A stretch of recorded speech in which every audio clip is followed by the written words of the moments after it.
Sean ustedes nuevamente bienvenidos a estas conversaciones que tenemos con motivo del Congreso de Futuro 2022, Aprender a Convivir, una reflexión que nos ha llevado a interactuar por distintos campos de la ciencia, pero también en este caso de la sociedad, pensando no solo Chile, sino que también a nivel mundial. Estamos en circunstancias bien especiales y es también la oportunidad de replantearnos en reflexiones muy particulares sobre la forma en que estamos viviendo. Y es por eso que en esta oportunidad vamos a ir bastante lejos, pero con una visión que se nos hace cada vez más cercana. Vamos a hablar con Daniel Innerarity. Él es profesor, filósofo y ensayista español y está en otra parte del mundo, por allá en los Pirineos, entre Francia y España. Profesor, lo saludamos cariñosamente desde Chile. ¿Cómo se encuentra?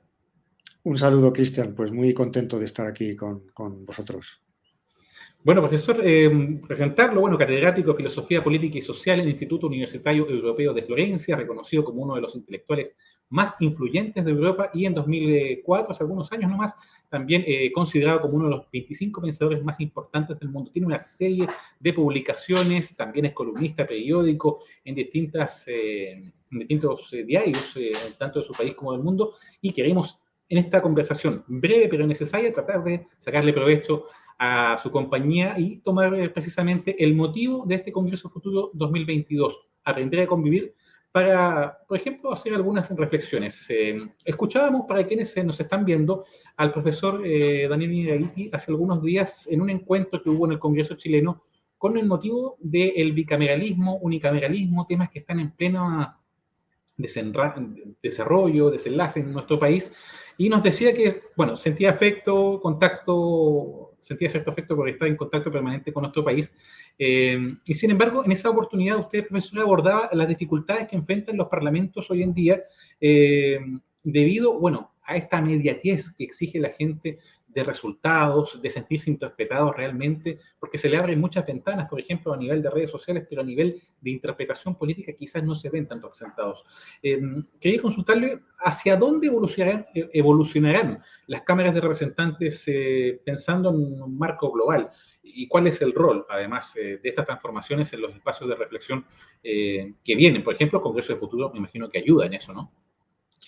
Sí, bueno, déjame, Cristian, comenzar diciendo que la iniciativa del Congreso del Futuro me parece una iniciativa muy, muy loable, que en estos momentos, en unas sociedades que estamos enormemente ocupadas en el corto plazo, en lo inmediato, un país como Chile emprenda una aventura de adentrarse en el futuro, indagar qué es lo que puede suceder, cómo podemos hacer que el futuro esté más presente en nuestra estrategia, etcétera, parece que es muy, muy, muy digno de consideración. La pregunta que me haces, efectivamente, tiene que ver con una dificultad que hay en el mundo contemporáneo entre lo que podríamos decir la lentitud típica de los parlamentos, que es un lugar donde se debate, donde hay me atrevería a decir, un elemento de ocio en el sentido de discusión tranquila y con calma, y una sociedad que evoluciona a gran velocidad, que no pide permiso, una tecnología que se desarrolla sin alocadamente muchas veces. Entonces, ese desfase entre la lentitud de la política y la rapidez de los cambios sociales y sobre todo de la tecnología es algo que debemos solventar. La solución no es hablar más deprisa, sino probablemente ser más inteligentes, ¿no? Y tener más capacidad estratégica. Y que los parlamentos, yo lo suelo decir, los parlamentos tienen que ser unos lugares de aprendizaje de la sociedad. No vamos a hacer de los parlamentos universidades, pero sí que los parlamentos y los parlamentarios y las parlamentarias tienen que pensarse como personas que están ahí para indagar, para explorar el futuro y no solamente para el cortoplacismo de la batalla diaria. Y esto es interesante lo que usted nos dice, profesor, porque cuando se habla de cambios, se tiende muchas veces a ser súper simplista, a cambiar rostros, ¿no? Pasa mucho esto de cambiar generacionalmente quizás un lugar, pero el lugar sigue siendo el mismo, ¿no? Eso también es parte de esa reflexión. Sí, todos sabemos desde aquel vieja anécdota de cambiarlo todo para que nada cambie, que el cambio muchas veces no tiene lugar por la modificación de las personas, ¿no? Por una sustitución de unas personas por otras. A veces las personas distintas van a hacer lo mismo que aquellas a las que han reemplazado. Creo que estamos en un momento de la historia de de la humanidad, y Chile en un momento muy particular en el cual, después de las crisis de la pandemia, de la crisis climática, de la crisis económica, se nos exigen unas transformaciones sociales serias, no simplemente cosméticas, ¿no? Y esto evidentemente no tiene que ver solamente con cambiar una persona por otra, sino probablemente hacer unos cambios políticos, pero también unos cambios sociales, unos cambios en nuestro modo de vida, en nuestro modo de consumo, en nuestra manera de producir, que no es algo que esté garantizado. Y para lo cual las sociedades tienen una gran resistencia, precisamente porque probablemente nuestra manera de vivir ha consolidado hábitos, modos de comportarse que son muy difíciles de cambiar y que no se van a cambiar de la noche a la mañana, ¿no? Que exigen una gran cooperación de actores para llevarse a la práctica. Sí, hay una de las reflexiones que usted también hacía por ahí en un medio que leí, decía, nuestra mayor innovación política consistiría en crear espacios y dinámicas de encuentro y conexión. El Congreso del Futuro, de hecho, es una de ellas. Estamos hablando con Daniel Innerarity, filósofo y ensayista español, otra de las voces también vinculadas a este encuentro. Profesor, en un presidencialismo fuerte, como el que hay en Chile, bueno, que quizás cambie en áreas del trabajo de los constituyentes, en un Congreso el equilibrado 50-50, ¿qué rol tienen los acuerdos? Porque han sido criticados estos acuerdos o esta política de los acuerdos muchas veces desde el rol de los indignados sociales, desde grupos extraparlamentarios que desde hace años, usted pudimos verlo en sus trabajos, hablaba de la posibilidad y la necesidad de entenderse esto desde hace mucho rato y hoy se hace más patente. ¿Hay tiempo y paciencia de los ciudadanos para esto, a propósito de lo que me mencionaba recién?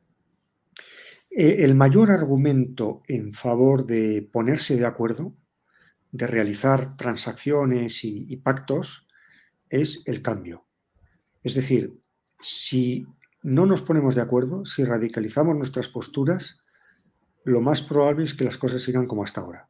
Con lo cual, la alternativa no es el cambio que a mí me satisface plenamente o el cambio que le satisface plenamente a mi adversario, sino dejar las cosas como están o conseguir que las cosas evolucionen un poco en mi dirección. Cualquier acuerdo, cualquier transacción nos va a dejar insatisfechos, sobre todo como bien decías, Cristian, en una sociedad que está muy dividida y que no encuentra fácilmente lugares precisamente de transacción, ¿no? Pero yo animaría a pensar en este marco. El mayor aliado del statu quo es el radicalismo, la pretensión de conseguirlo todo ya. Eso condena a la melancolía y condena a el triunfo de que sigan las cosas como están. La idea, profesor, de los intermediarios y se aportan valor o no, también es una de sus reflexiones, yo la tomé de por ahí. Quiero introducir el pensamiento también, me voy a dar margen de un profesor que tuvimos en la universidad que se llama José Zúñiga, que me decía que el periodismo estaba para mejorar la convivencia, que es algo cuestionado también por parte de quienes quieren golpear el poder, desenmarañar. ¿Es posible conjugar ambas cosas? Hablamos del rol de los medios, ¿no? Sí, los medios son un elemento fundamental en la configuración de ese espacio público que las democracias requieren. El problema, o uno de los problemas a los que nos enfrentamos, es que la función tradicional de los medios de comunicación, que era una función de intermediarios, de guardianes de la puerta, como se suele decir, de instituciones que decidían qué era información y qué no era, qué noticia daban y cuál no daban, ha sido totalmente desposeída por la irrupción de las redes sociales, ¿no? En las redes sociales, la diferencia entre información acreditada y conversación pública es una diferencia que prácticamente no existe, ¿no? Con lo cual, la gran pregunta que nos hacemos todos es si los medios sociales, si las redes van a sustituir a los medios tradicionales. Y mi respuesta, por decirlo brevemente y en una pequeña intervención como es esta, mi respuesta es que vamos a tener que acostumbrarnos a convivir entre el periodismo tradicional, que era un periodismo más bien vertical, jerárquico, con unas autoridades reconocidas, y ese nuevo espacio definido por la horizontalidad de las redes sociales. Tendremos que encontrar también aquí un nuevo diseño, porque desde luego los medios de comunicación ya no pueden vivir con el tradicional monopolio de establecer qué es información y qué no lo es, pero probablemente las redes sociales no ofrecen una respuesta satisfactoria a la necesidad que la ciudadanía tiene también de una orientación en medio de toda esa amalgama de murmullos, de ruido en el que no sabemos muy bien qué es fake news, qué es una información acreditada, y queremos también un criterio, ¿no?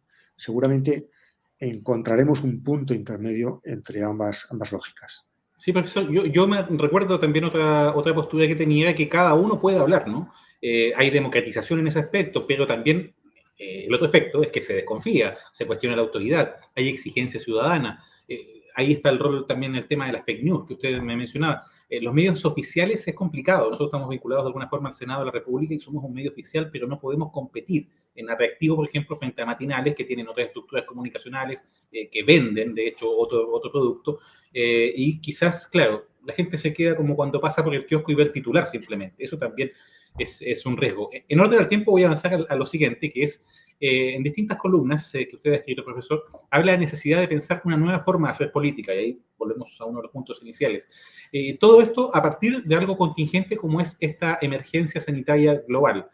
Cambia la forma de hacer política, las instituciones que atacan problemas puntuales lo hacen quizás a un ritmo diferente, pero no parecen estar a tono con el escenario que es bastante más universal en este caso. ¿Cuáles podrían ser los primeros pasos para encaminarnos a esta necesaria modernización y reenfoque de la forma de hacer política? Por ejemplo, no sé, dejar de hablar de izquierdas, de derechas, por ejemplo. Bueno, yo creo que la distinción derecha-izquierda va a seguir operativa entre nosotros mucho tiempo. Otra cosa es que se pueda definir de otra manera, quizá más matizada, menos antagónica, y mezclándose con otros ejes de confrontación diferentes, ¿no? No solamente el eje derecha-izquierda, también el eje tecnocracia-populismo, o todo lo que tiene que ver con las políticas de la identidad están enriqueciendo el espacio público, que ya no se dirime únicamente en esa posición, en ese antagonismo entre derecha e izquierda. La pregunta que me haces, Cristian, es una pregunta muy difícil de contestar brevemente, ¿no? Pero yo diría, fundamentalmente, yo creo dos cosas en relación con la sacudida con la que nos ha golpeado la pandemia. Yo creo que hay dos cosas que tenemos que pensar, entre otras muchas, pero me centraría en estas. La primera, el papel del conocimiento, de la ciencia, de los expertos en una democracia. Tenemos que volver a repensarlo.